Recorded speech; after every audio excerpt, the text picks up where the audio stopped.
President Trump touts his 12 out of 10 meeting with China's Xi Jinping. 5 more people are arrested for their connection to the Louvre heist. And Ted Cruz reveals the only reason his phone records weren't obtained by Biden's DOJ. I'm Daily Wire Executive Editor John Bickley with Georgia Howe. It's Thursday, October 30th. This is Evening Wire. President Trump met with Chinese President Xi Jinping in South Korea last night. The hour-and-a-half discussion touched on several important topics, including semiconductors, rare earth minerals, Ukraine, and fentanyl. Here's the president on Air Force One early this morning. We're going to issue a statement on some of the details. But overall, I guess on the scale of from 0 to 10, with 10 being the best, I would say the meeting was a 12. Okay, I think it was a 12. We have a deal.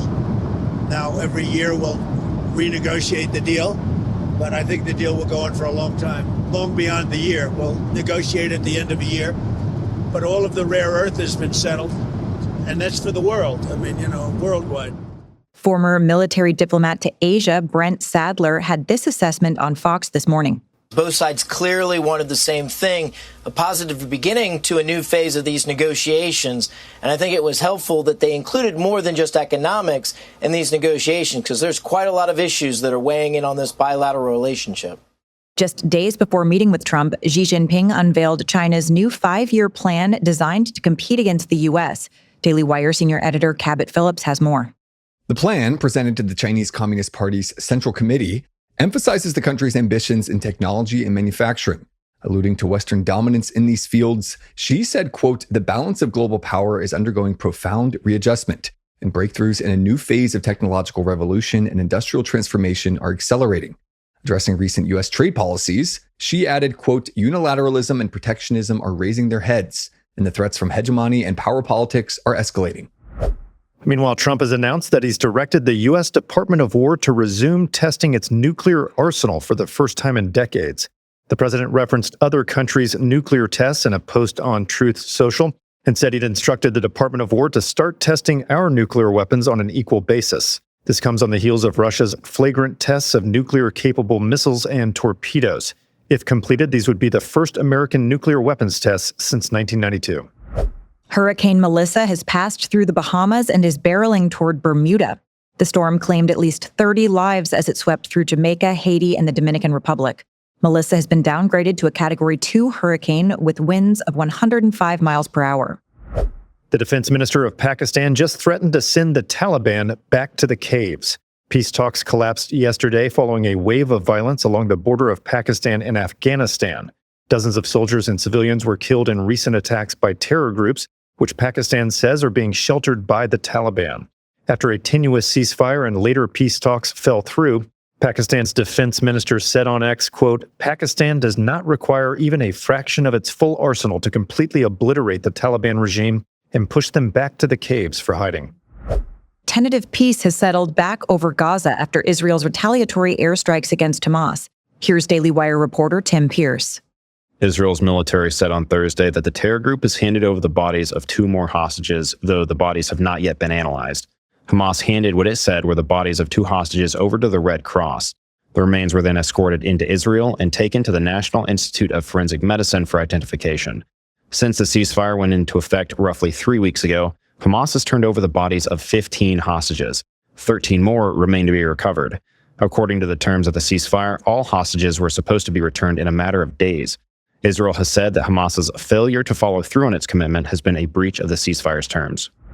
5 more arrests were made last night in the Louvre heist, bringing the total to over a dozen now. According to authorities, some of the suspects in detention have at least partially confessed to the crime. The jewels, however, valued at over $100 million, have not yet been recovered. Officials are asking the public to continue submitting tips. After several lawsuits, artificial intelligence platform Character AI says that it's going to ban users under 18 from chatting with its AI-generated characters or chatbots. Daily Wire assistant editor Andy Valdez reports. The announcement comes after multiple lawsuits were filed against Character.ai, alleging the chatbots pushed children into sexual conversations and even led to one teen's suicide. Beginning on November 25th, those under 18 will not have access to the platform's chatbots.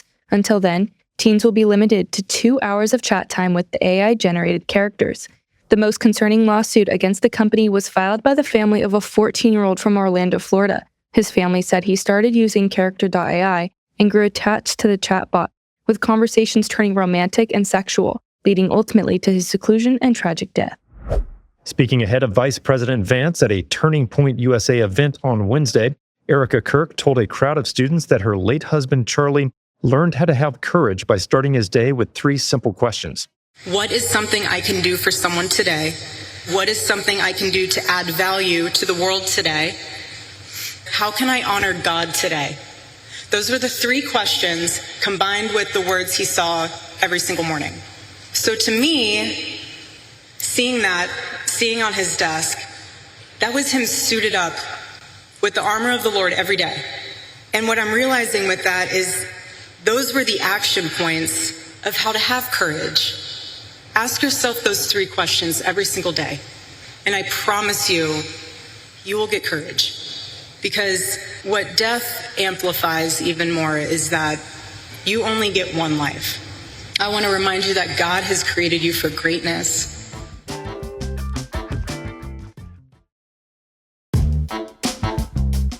Senator Ted Cruz says he was not among the Republicans targeted and tracked by Biden's FBI, but only thanks to his wireless service provider, AT&T. Daily Wire senior editor Virginia Kruta has the story. FBI Operation Arctic Frost was used to spy on a number of conservatives and even elected Republicans, including U.S. senators. Ted Cruz of Texas was one of 9 whose phone records were subpoenaed by Biden's DOJ in an effort to investigate the January 6th riot on Capitol Hill. But AT&T had refused to turn over his information. The senator joked on his podcast, The Verdict, that he was initially offended when he thought that he'd been left off the list. But then he learned what had actually happened. How did I get left out of this list? Like, what did I have to do? Dude, yeah, to make the list, right? I was literally standing on the Senate floor on January 6th, objecting and leading the fight, and I had brought together 11 senators to stand together in fighting for an election commission to assess the evidence of voter fraud. Well, it turns out the reason I was not on the list is apparently all 8 of those senators, their cell phones are with Verizon. And the evidence had come out that Verizon had handed over their cell phone information. Well, my cell phone is with AT&T. I didn't know it at the time, but I found out late last week that Jack Smith sent a subpoena to AT&T demanding my cell phone records, and AT&T told him to go jump in a lake. Republican Get Out the Vote activist Scott Pressler is optimistic that New Jersey could go red next week. Daily Wire political reporter Cameron Arcand has more. Republican Jack Ciattarelli is running against Democratic Congresswoman Mikey Sherrill in the race to succeed outgoing Democratic Governor Phil Murphy. This is an economic election, Pressler told the Daily Wire. The voters in New Jersey are being crushed by property taxes. They're being crushed by electricity taxes.